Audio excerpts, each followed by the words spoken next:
सभी साथियों को वंदे मातरम, जय श्री राम। तो दोस्तों, जैसा कि हम लोग जितने भी लोग संघ से जुड़े हुए उन लोग एक बात अक्सर कहते हैं कि देश हमें देता है सब कुछ, हम भी तो कुछ देना सीखे। लेकिन शायद ये बात हमारे देश के जो वामपंथी लोग हैं या जो कांग्रेसी लोग हैं इस चीज को नहीं समझते हैं, क्योंकि उन लोगों का काम ही है हमारे देश को बदनाम करना। और वो लोग अभी की अगर परिदृश्य में इस चीज को देखा जाए तो वो लोग मोदी का विरोध करते करते वो लोग देश का विरोध करने लग जाते हैं और उन लोग का जो मुंह में आता है उस चीज को वो लोग बक देते हैं।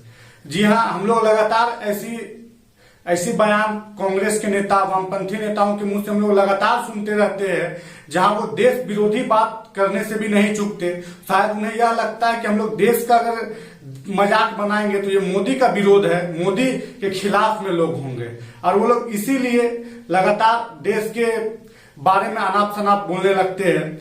इसी बीच अभी कमलनाथ, जो कि मध्य प्रदेश के मुख्यमंत्री भी रहे हैं और कांग्रेस के एक वरिष्ठ नेता है, उन्होंने भारत को कहा कि भारत महान देश नहीं बल्कि एक बदनाम देश है।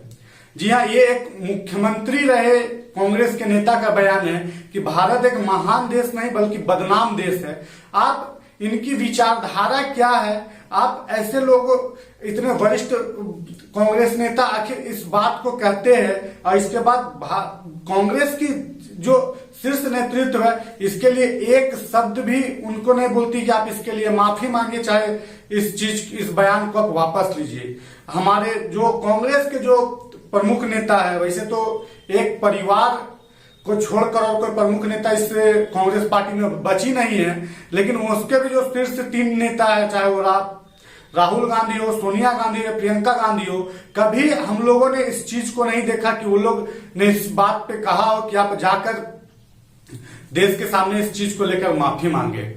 और कमलनाथ को भी शायद ये सब चीज बोलने में शर्म नहीं आती है, उनके मन में भी जो आता है वो बोलकर निकल जाते हैं। उसके बाद भी जब उन्हें इस चीज का रियलाइज होता है या नहीं होता मुझे नहीं पता, लेकिन जब मीडिया में लगातार ये सब बातें आती है उसके बाद भी इन लोग कभी माफी मांगने देश के सामने नहीं आते। मोदी विरोध करना गलत नहीं है, लेकिन देश विरोध, जो देश हमें सब कुछ दिया, आपको मुख्यमंत्री बनाया, आपको एक नेशनल लेवल का नेता बनाया, कि आप उसे बदनाम देश बोलकर आप क्या मैसेज देना चाहते हैं? इसी चीज को इंटरनेशनल मीडिया उठाकर बोल देगा कि भारत के एक बड़े नेता ने ऐसी बात कही, और वहां पे मोदी का बदनामी नहीं बल्कि देश का बदनामी होगा। इस चीज को कांग्रेस के कुछ नेता नहीं समझते हैं। और ये कमलनाथ का कोई पहला ऐसा बयान नहीं था जो उसके मुंह से निकल गई हो। इससे पहले भी उन्होंने जो ये जो कोरोना आया है, कोरोना को भी कमलनाथ ने कहा था कि अब कोरोना का नया इंडियन वर्जन आ गया है, इंडियन वायरस हो गया। भारत की पहचान अब कोरोना से होती है। मतलब लगातार इनके मुंह से जब भी कुछ निकलता है तो देश विरोधी बात ही निकलता है, और कांग्रेस के शीर्ष नेतृत्व कभी इस चीज पर उन्हें नहीं बोलती कि आप इस चीज को लेकर माफी मांगिए, चाहे ना उनको कारण बताओ, नोटिस भेजते कि आप देश के बारे में ऐसा क्यों कहते हैं। राहुल गांधी के मुंह से कभी इस चीज के लिए नहीं कहा गया कि आप जाकर देश के सामने माफी मांगिए, या राहुल गांधी ने इस बात को लेकर कि ये कांग्रेस का बयान नहीं है, कमलनाथ का निजी बयान, ना कभी इस चीज को कहा है। उनका काम सिर्फ और सिर्फ ट्वीट कर देश के मोदी सरकार को बदनाम करने का है, टूल किट तैयार करने का है, और टूल किट में क्या होता है ये हम लोग सब ने देखा है।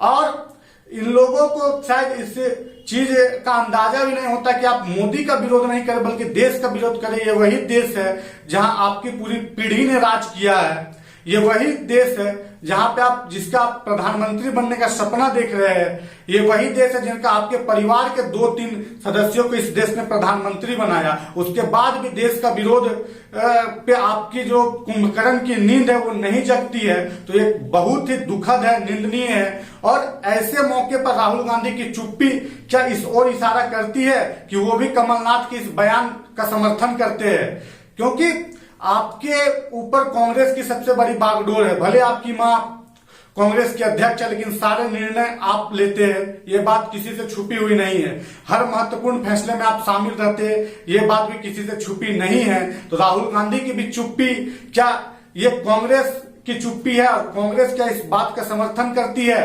ये आप कमेंट में लिखकर जरूर बताइएगा। और कांग्रेस पार्टी को इस चीज को लेकर अब थोड़ा गहन चिंतन करना चाहिए कि वो मोदी का विरोध करे, केंद्र सरकार का विरोध करे, लेकिन देश का विरोध अब उन्हें नहीं करना चाहिए। कोरोना को इंडियन वर्जन, भारत बदनाम देश है और ना जाने कितने ऐसे बयान भरे पड़े हैं इनके कुछ नेताओं का, जहां पे वो मोदी का विरोध नहीं बल्कि देश का विरोध करते हैं और इन लोगों को इस चीज को करने में शर्म भी नहीं आती है। तो आज के वीडियो में इतना ही कि आप कांग्रेस पार्टी जो भारत की सबसे पुरानी पार्टी है, उनके नेताओं को ये समझ कब आएगी कि वो देश का विरोध करना बंद करे और आपको यहीं पे राजनीति करना है, यहीं पे आप मोदी सरकार को घेरना है, यहीं से आपकी रोजी रोटी चल रही है। उसके बाद भी आप देश का विरोध कर कर क्या आपको फायदा होता है? 4 दिन आप मीडिया में रहने के लिए आप देश का विरोध करेंगे, 4 दिन आपको लाइमलाइट मिलेगा इसके लिए। तो ऐसे नेताओं से कांग्रेस को भी बचने की जरूरत है और जितने भी हमारे देश के लोग हैं ऐसे नेताओं को की पहचान कर इन लोगों को पूरी तरह से बाइकआउट करने की कोशिश करें। तो आज के वीडियो में इतना ही कि ऐसे नेताओं से अपना पल्ला झाड़े कांग्रेस, चाहे कोई भी पार्टी के लोग हो जो देश का विरोध करते हैं, उसको पार्टी से निकाल देना ही सबसे बेहतर होगा। तो आज के वीडियो में इतना ही। जय हिंद, जय भारत दोस्तों।